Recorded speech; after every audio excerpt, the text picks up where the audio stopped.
Hello and welcome to the Women's Empowerment Summit 2020.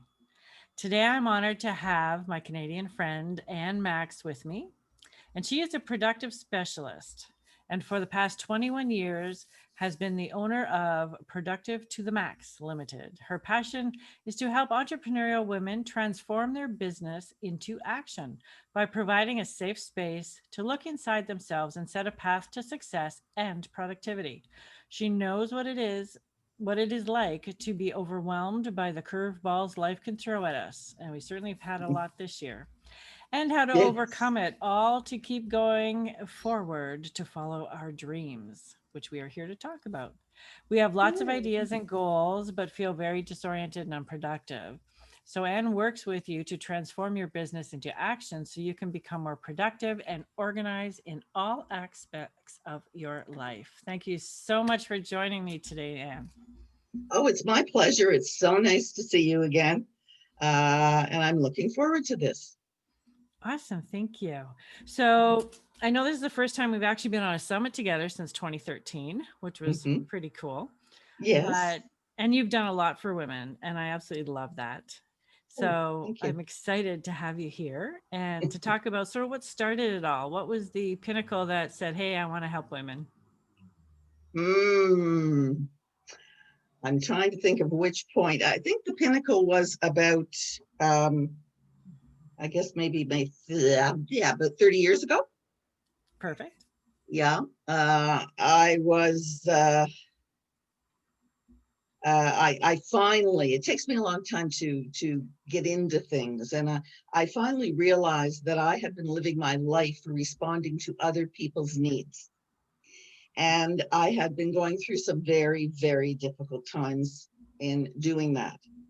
But it took me a couple of very serious instances to really understand that. And then I decided I really got to work with women and make sure that women know who they are, where they're going, what they're doing, how they're going to get there, and that they are responsible for themselves and should not be responding to other people. We as women grow up, wanting to please other people, and I'm part of the older group.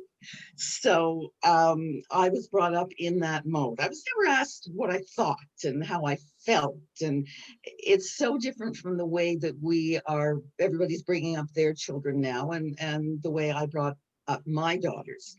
I wanted them to speak their mind. I wanted them to know who they were. I wanted them to be confident and self-assured. They really are, and it sort of backfired on me for a bit. And I went, boy, what did I do? But it's really nice to see them stand up for themselves. Oh, that's awesome. So you have two daughters? I have two daughters. So I was married at 19 and widowed at 24. Oh my God. Uh, yeah, and we married young in my age. Okay, I got married at 19. Didn't have a clue what I was doing with my life. Didn't have a clue what I was doing anywhere. I had gone to university. I had worked for my father part time from the age of 12, and he owned a ladies' wear store, two ladies' wear stores actually in Ottawa, downtown. And so I really learned the business and I loved it. It was, I loved the business. I learned the business. I learned how to sell. I learned all about buying. And I used to go buying with him when I was younger and a size 8. It was wonderful. Um, and then I got married at 19 and my husband got cancer. And for 4 years, it was quite a struggle. And he died, and he was 26 when he died. So I was left with a 2-year-old who's now 50. And she lives in Ottawa. And my daughter's an Irlen specialist. I won't go into that, but you can look it up, IRLEN. It's something very unusual. She got into it because somebody in her family was having problems with learning, and it's quite fascinating. And then, so I had to come back to Ottawa. And my father got me a job at the Ottawa Citizen. So my father was very well known and very involved in community and things like that. And he got me a job at the Citizen newspaper. And I was there for 10 years as the office manager. And during that time, about 3 years after everything happened, I remarried. And I still hadn't learned. I remarried and I married the top divorce lawyer in Ottawa. Not bright, not bright, not too good, right? So things went along swimmingly for a while. We had another child. My daughters are 10 years apart. And my other daughter is 40, and she is a midwife for the Amish in Southern Ontario. And they are so different, like night and day. Because of course they come from two. They didn't get anything from me. They got it all from their fathers, right? And it's a scream when people see them together, and when they talk and they say, we're sisters, and they go, what? Basically, they have the same values, same wonderful sense of humor, bright as whips, but entirely different. So it's been quite a journey. It's been very interesting. So I remarried, and about 5 years into the marriage, I realized that I was not happy. But I had been through quite a bit. My older daughter had been through quite a bit. And I remember sort of sitting there and thinking, I can't do this. I can't do this to her. I can't do this financially. I can't do this emotionally. I'm just going to have to stick it out. Because now we have, the two girls, and can't do it, right? I was like up here, like I was looking down at myself, seeing that I was unhappy, but I wasn't really engaged in being me. I had never been asked what I wanted in life and where I wanted to go and who I was. And even when my husband died, and as a widow, you didn't talk about things those days. You didn't go to a shrink. There was no such thing. You couldn't go to a grief group because they were all in their 80s. It was really, really very difficult. But I started to realize that I really was not living for myself. I was living with other people. And then I made this huge decision to stay for 23 years. And at the end of that, we were both pretty miserable.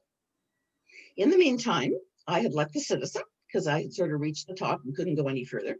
And one of my friends had called me one day, and she was the personnel manager. That's what called it then, right?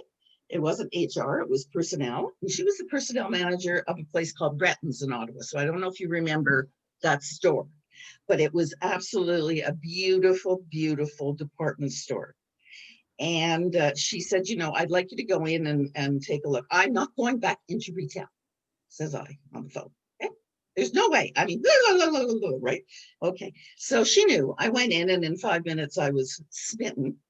And she said, I've brought in 10 people to be the operations manager for this manager, and she hasn't liked any of them. And she said, I woke up in the middle of the night last night and thought of you. And I thought, wow, she probably don't like me either, but she did. And I was there for 4 years. Unfortunately, it started as during the economic downturn in the 80s. And it didn't last, which was really unfortunate, but it was wonderful, wonderful experience. I learned a lot. I loved my boss. Everything was just terrific. But eventually I had to leave. And I was going through, all these different things with the marriage, and I was getting very, very, very unhappy. So I left, and I worked for the government for a year on a training type project. And then when a new government came in, they fired us by fax. Nice. And it was, remember those things. And then I met a friend at the market one day, and she said, you looking for a job? And I said, yes, I am. And she suggested I go to Costco, because Costco was looking for an operations manager, a HR and an admin manager. So I worked for Costco for 4 years. And that was when the marriage started to fall apart. And that was when lots of things started to happen in my life that were not necessarily good things. And I was starting to really, I guess, fight back myself, something I had never, ever done before. So the first thing that happened was that we did divorce. and I don't remember the time lag, but I got a call from my ex-husband a short time after, and he said to me, I just want you to know that I have to go bankrupt for $1 million and you're still signed on, because we hadn't quite finished everything. And I went, oh, okay. So I got off the phone, I went up to see my boss, and she knew sort of what was going on. And I said, I'm really sick of this. I'm just so sick of it. But I said, if you don't mind, I have to go and get divorced. And I have to go and get bankrupt at the same time. Okay. And off I went. I have a brother who's a lawyer, and we went over to the other side to Hull, and I got bankrupt in half an hour. Oh my goodness. Yeah, that was fun. And it affected everything in the future, because when I started my own business, you don't have a credit card for 7 years, you're on the hook for everything, right? So when I started my business, and I started training and speaking and things like that, I didn't have a credit card. And that really looks great. Here we have this speaker, we're paying, big bucks to a speaker, and she doesn't have a credit card. So I had to borrow my mother's credit card. That was one of the worst things I think I went through, right? So I went through that, and I got robbed, and everywhere I seemed to turn for about 3 or 4 years, things did not seem to go well. And I thought, is it me? Now I know what I'm like, right? I'm what's called a jumper Joe in productivity terms, or a follow the shiny balls, right?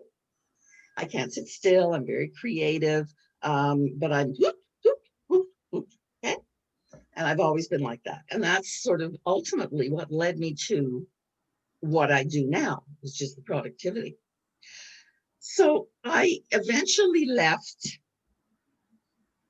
Costco, and I ended up at Melanie and Laura, Melanie Lynn, Laura, and Laura Petit. So I was in charge of 18 stores in Ottawa and Quebec City as the HR manager. And I was there for a bit of time. When I first came into that job, there were lots of lawsuits against them in court for hiring, and all kinds of things going on. Sort of that was in the back of my mind. And about 1.5 years later, I was fired. And I don't know why, still don't know why.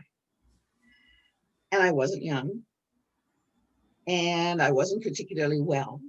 My parents were ready to go into a nursing home.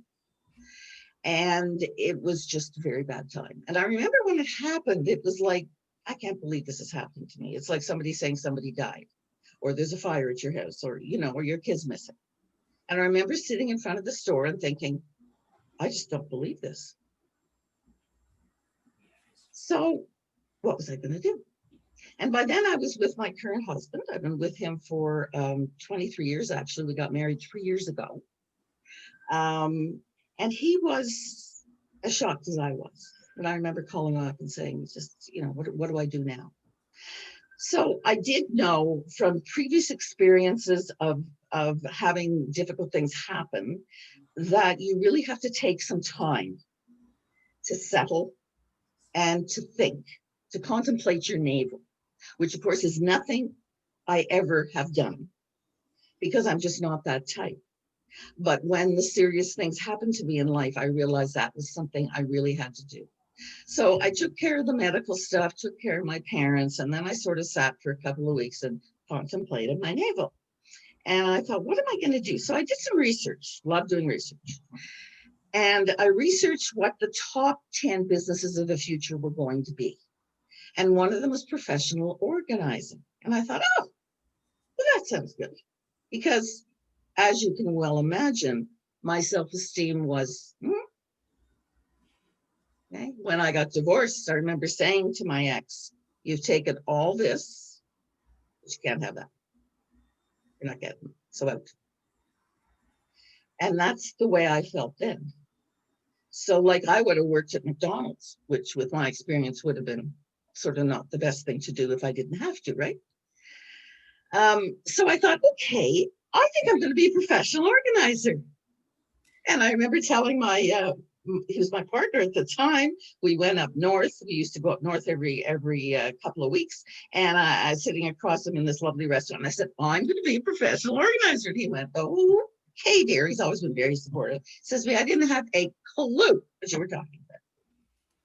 And I said, I'm going to call it organized to the max. And he said, oh, that's a really good idea. That was very smart. Thought of that in the middle of the night, right? So that's what I did. And I wasn't as lucky as some other people are who pivot to their own business, of having a background in a business and taking clients with them or taking the knowledge with them. I wasn't starting a retail business. I was starting a business that I had experience in, but didn't know a lot about. So I did, and I organized homes and offices for about a year and a half. And then I suddenly realized that that was very nice. I learned a lot about organizing. You know, I spoke, I started to speak and train and coach, and that was really, really good. But really, I thought I had more skills to offer. So maybe I should just bump this up a bit. And my clients started to say to me, you know, it sounds like you're doing sock drawers. But so, you know, ratchet it up a bit. So what happened was my husband said to me, listen, he said, when are you going to get back into heavy training, heavy coaching, heavy speaking? Because that's what you're really good at. And I said, oh, well, you know. Yeah. And so I finally started to seek that out. And I found a wonderful company that I worked for. I worked for them about like twice a week, whatever it was, training in all kinds of productive issues. And one of the great things about them was they took all my courses and used them. So, but the first time I met them on a Friday. It was a husband and wife team. They were lovely. And they said, okay, you're hired. And here's a binder because you're going to teach Monday, Tuesday, and Wednesday administrative skills in the public sector to administrative professionals. And I went, what? And they said, oh, no, you're fine. You know what you do. So I said, I have never worked in the government. I don't know anything. I don't know any of the acronyms. I was scared to death. So of course I did not sleep that weekend. Neither did my husband because we were working together. But that started the career off. And what happened was people started to hire me inside these classes. So I'd get a call, say, you know, come coach, come train, come speak. And Productive to the Max was launched. Nice. So that's sort of the background of what I do. But I love your varied background. And we do every time we have hurts and blips in the road. I mean, it's all experience that brings forward that we can share. So when you have a client who says, oh my gosh, this happened to me. And I've had a lot of clients that say, yeah, but I'm getting divorced, but I'm going into bankruptcy. I said, there's about 47% of women in going through divorce goes through bankruptcy. So you're not alone. It's just not something somebody talks about. That's right. That's right. So yeah. So thank you for sharing that. Cause I mean, that happens to an awful lot of people. It really does. And you know, it's interesting because I didn't share any of this, and I was encouraged to by several friends saying, when are you going to start talking about your life? And I don't know. I said, I'm an extrovert and everything, and I appear to be able to talk about anything, but really I'm not. I'm quite reserved that way. And it's taken me a very, very long time to do it. And now I guess I'm more towards the end of my life than the beginning, so I don't care anymore. So it's all out there. And if it can help somebody, then it's wonderful. If people can relate to it, if it can resonate, then I'm doing what I want to do. Well, that's fantastic. Thank you. Thank you for sharing all of that. You're So welcome. now that you're working with your husband and you're doing some productivity stuff, when did you go from teaching with this company in the public sector to, you know, private clients or women? Yes. So for the first, I've been in business it's about 23 years, right? So for the first 10 or so, I worked public, private, everybody. I mean, everybody. I worked with women, I worked with men, I worked public, a lot of public sector, a lot of contracts. My first big contract was 9/11 that day. I didn't know what was happening. I didn't usually listen to the radio or news. And I'm driving downtown, and it was for citizenship and immigration in Ottawa. And I see all these people outside and what's happening, right? And this is a very large contract. And I was there for a year. That started me off. So once you get in there, you get known. I've only worked mainly by referrals. I very rarely sell. I'm a terrible salesman, which is really funny because people say, "Oh, you're a terrible salesman. You speak well. I mean, you know, you're articulate, and blah, blah, blah, blah." But I'm a terrible salesman. So everything was by referral. And speaking was also by referral, because once you start speaking, people hear you in the audience, and you know they refer you on. So it was a great, like, so I say, about 12 years, and I loved it. I did well, but as any entrepreneur knows, entrepreneurship is really not consistent. I didn't want a big company because I wanted to help people. I wanted to see the transformation of transition, and go deep into their psyche so I could really help them be productive and achieve their goals. And I have lost my train of thought. Have you ever lost your train of thought? I think it's a senior's moment. I really do think it's a senior's moment, right? So yes, We so all I have worked with them. it. Yeah, we all have them. So I worked with these people. Yes. Oh, now I know. Entrepreneurship is this. It's up and down and up and down. So, Yes, it is. you know, one day you get a bunch of calls and you're booked for this and booked for that, and everybody says you're wonderful and terrific. And then, you know, you do a contract, and then something happens and you're driving and you think, I'd really like to get a real job. I really would, you know, where someone else is paying me on a regular basis. I don't have to do all the books, everything else. And you'd be down, right? And then you'd go into your office and there'd be an email from somebody saying, I'd like you to speak at such a, terrific. I love being on my own, right? And of course, we've all had it. I'm sure you've had it.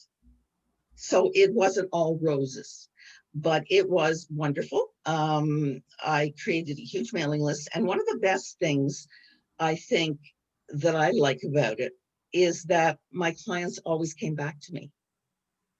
And I'd say that, God, you didn't get it right the first time, so you're back. But that's not true. They did get it right. And what they realized was that they have to be proactive rather than reactive.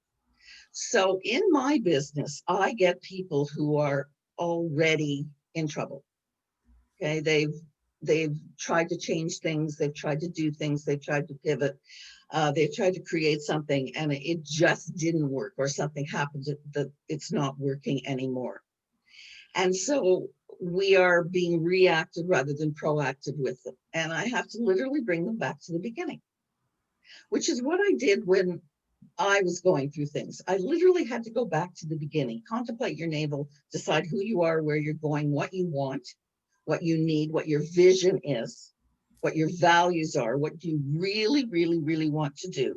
I have to bring you back, and then we have to build up from there. It's like therapy. I always thought I'd like to be a therapist. Wouldn't it be fun, right?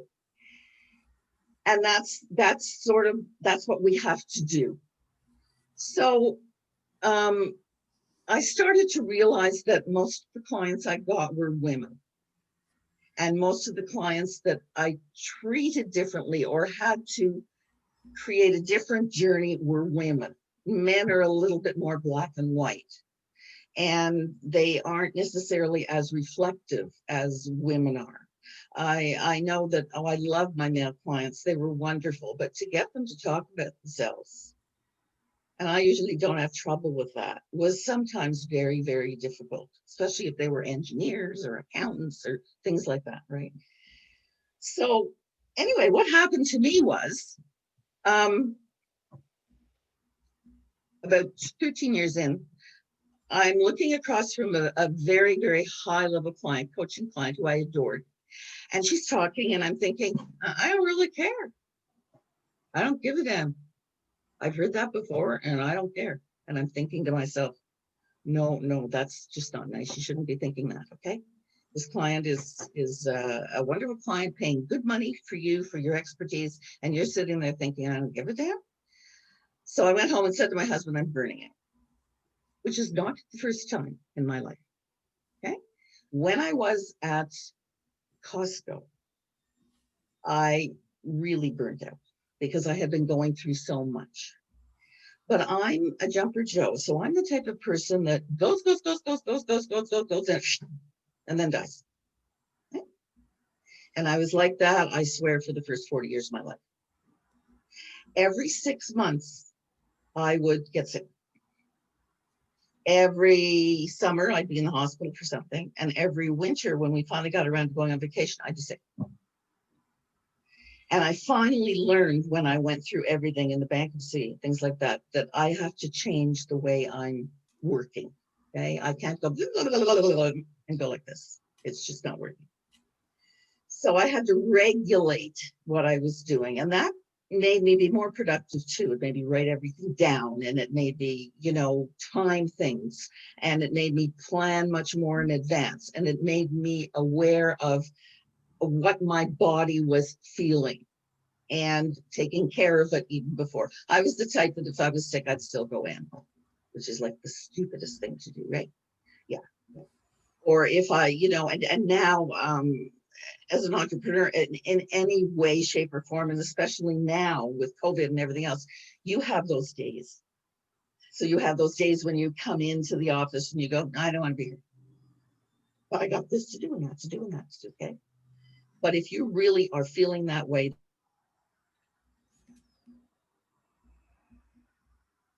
darn things in there. And those kind of things as I went along in life, as I've gone along in life. So I said to my husband, I'm taking some time off. I went and worked with my daughter, who is midwife, for a bit, just to sort of get my head back.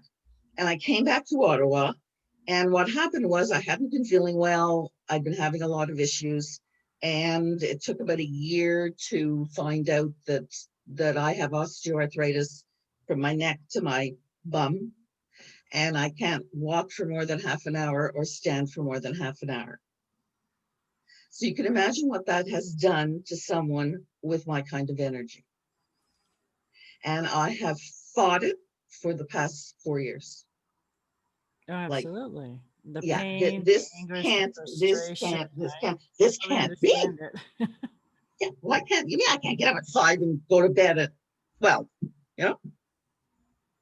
So what happened was we were told we have to move to a bungalow. I couldn't do stairs. So we moved to Kempville.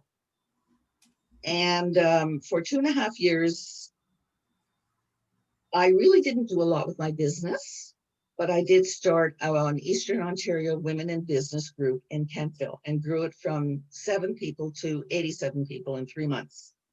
Nice. And we had all kinds of wonderful events and fun things. I'm a little nuts, so I wanted things to be fun, very engaging. And I built that up by one-on-one coffee dates with people to get to know them, and and I was quite proud of it. And of course, when COVID happened, everything went. And I said to my husband, I miss the kids in Ottawa, and I miss the family, and I miss Ottawa, and it's time to go back. So I sold business and back I came to Ottawa. So, and I was a little better at taking care of myself. I realized I had to go through a specific routine during the day. I realized that the minute my back started to hurt, that I did need to sit down and actually watch TV in the middle of the day and with the heating pad, and that I couldn't work those kind of hours. And I'm much, much better now, but I got to tell you, I fought it. I really fought it. And it's been pretty stable. It's going to get worse. It's not going to get better. I had to go into an exercise group when I was in Kempville, and everybody was like over 90. And there I am. Okay. I'm not far away, but and because that was the only kind of exercise I could do, because I can't stand and I can't jump and I can't do anything. So it was really weird. So we came back to Ottawa, and being a professional organizer and having moved 14 times in my life, I'm a bit of an expert in moving, right? And I'm usually in and with the pictures up and everything else in 2 days. Took me 7 months. Wow, that in itself would be frustrating too. Yeah, and that was frustrating too. Yeah, yeah. The physical, the mental, just everything really changed. So now I'm sort of pivoting back up. And what I realized when I was in Kempville more than ever is that in the small towns, in the rural towns, there is no help for women. There are not business, there's no business help. Now it's getting much better. The government's really getting wonderful. But there weren't a lot of groups. When I looked up networking groups for women in East Ontario, there was nothing. And I realized how much women needed help, how much they needed success, they needed empowerment, and how great they were having this group with such a great group of women with so many differing personalities and so many differing skills to offer. So I said I'm going to change from the corporate to helping entrepreneurial women, because there's a lot more than there ever was. And I'm supposed to be retired, there's no way. So probably this will be my last kick at the cat, but I really want to help entrepreneurial women achieve success. Well, that's awesome though, because I think once it's in our bones, right? Once you're an entrepreneur and helping people, you certainly want to continue to do that. Yeah, I just love it. But I love that your story is so varied too, because I think people are going to understand that. I mean, even though we push through things and as an entrepreneur, it's not easy, but it's a life we seem to love. But it's a get go, keep going, day and night kind of thing. It really is. And when like I had my hip replaced, I have another hip replacement coming up. Oh gosh. It does get frustrating because we want to do so many things and we see what's missing and we want to fill gaps, but we have to understand that there's only so much time in a day or so much physicality that we can do, that we have to stop and take some self-care. So Right. I'm glad we're talking about this, because a lot of women in their 20s, 30s, even 40s that say, hey, I'm fine. I said, yeah, but learn to have that habit now, Yes. to be able to have the self care and listen to us who are hurting and still trying to run. Yes, or walk or do anything. And we didn't exercise. We didn't do any of this stuff. I mean, they all exercise and they eat well. When I think of the way we were brought up, it's a wonder we survived, really. And my daughters, when they have their kids, and you want to like I'm the grandmother, I want to spoil the children. I love them to death. They're just so wonderful, right? So I offer Jello and I get, oh my God, you can't put the Jello. Jello's icky. It's horrible. It's full of chemicals. It's blah, blah, blah, blah, blah, blah. You know, it's a wonder that we actually have survived. But it's great that they do take care of themselves. I It think that's is. And I wonderful. do love it. I do love it. They're meditating more, they're setting intentions, like they're doing things that we never even heard of. Yes. And they're doing it in a different world. We didn't have that technology. I said to somebody yesterday, do you know that one of my jobs, I actually had an office with a door, and I could actually close the door and I could work like from 12 to 5 with nothing ringing. So times have really changed. I think technology's made things easier, but I think it's made things a lot more complicated for everybody.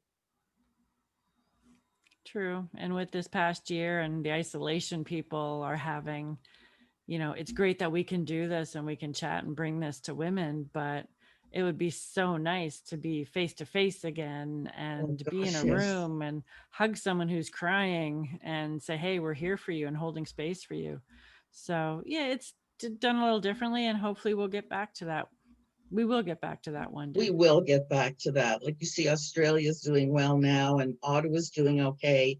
Let's just hope. I think we have to get through Thanksgiving and Christmas in all the countries and all the different celebrations before we see any changes. Like we're going to have to wait till March, and nobody's looking forward to that except my husband, who's a skier and is already just so excited to go out because there's like 25 centimeters here.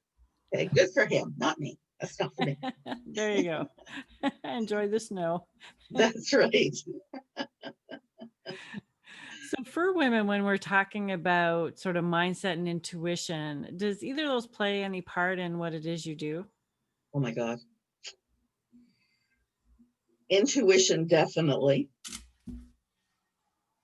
I think I've probably always been intuitive, and I think women are much more intuitive than men.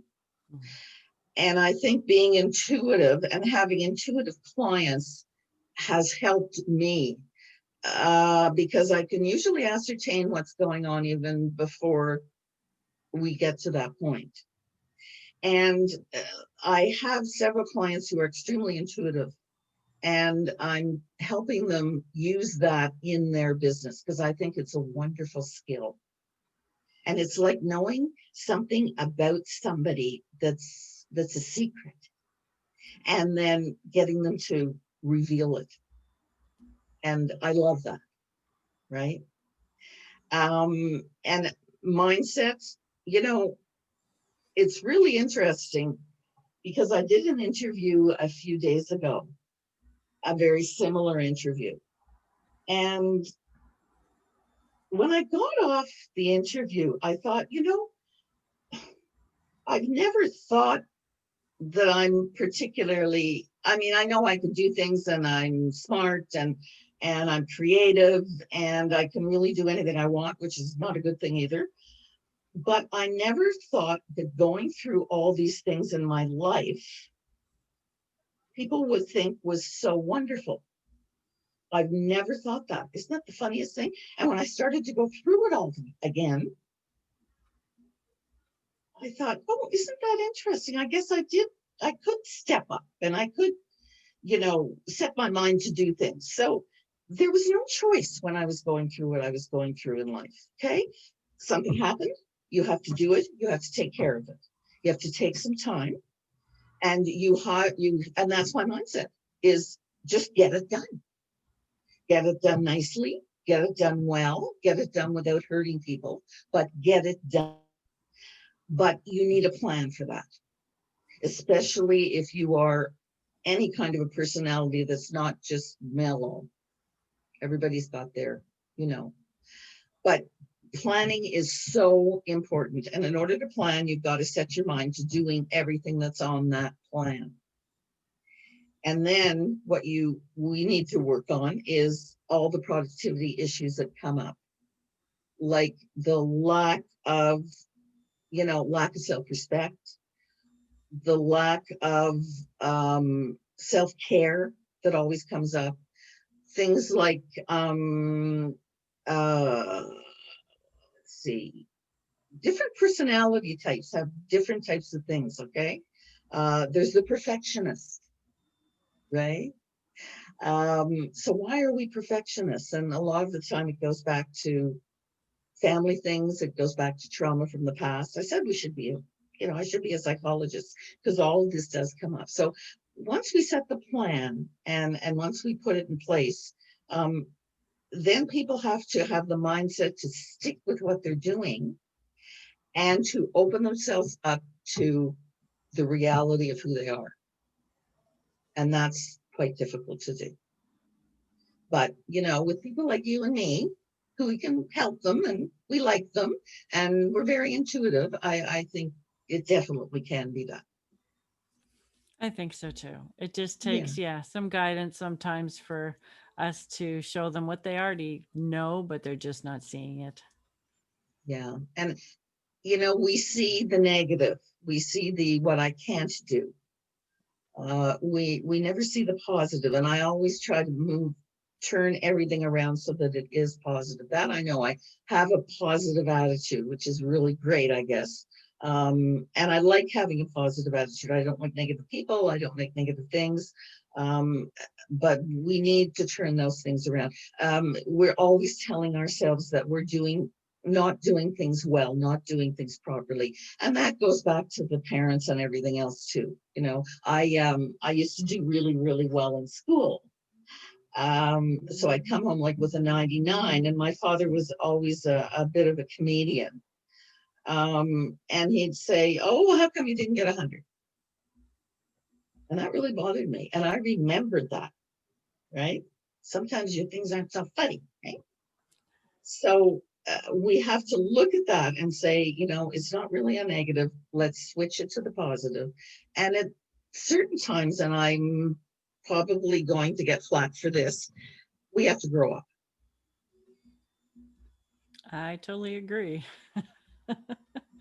And it Yeah. is hard because, yeah, we want, to have our own way or have a little hissy fit or that didn't happen to me. I don't need to deal with that. And I know it's a mechanism for us to be able to shelter and keep us safe. But on the other hand, too, it has some underlying meanings that could probably, blow up your relationships, your business life, your ability to make money and increase revenue. Like, yeah, having that as something that you are using as a roadblock is definitely not a good thing. Yeah. And we've all got those, right? And yeah, and we've got to work on them. So Yes. I like now that the younger demographic is much more open, and they will show their feelings and they will work on things. But we weren't brought up that way. So they're all inside. True. And they're not afraid to use their voice and they'll tell you what they like and what they don't like, and they'll speak up for themselves more. And I think that's terrific. I I find do them too. fascinating, absolutely fascinating. Well, thank you so much for being here with me today. And if there was one more thing you'd like to leave with everybody, to a big nugget to go away with, what would it be? Hmm. I think it would be to understand and realize how wonderful you are, what a wonderful person you are. So, always sort of look in the mirror and look at your attributes and talk to yourself and say, really, I'm wonderful because blah, blah, blah, blah, blah, blah, blah, blah, and stay positive. I love that. Keep a smile on your face. Yeah. Smile at you first. Yes. Yes. Well, thank you so much, Anne, for being here. And we will put all of your contact information for everyone below this video. And thanks Good. again for everyone for joining us on the Women's Empowerment Summit 2020. Thank you. You're welcome.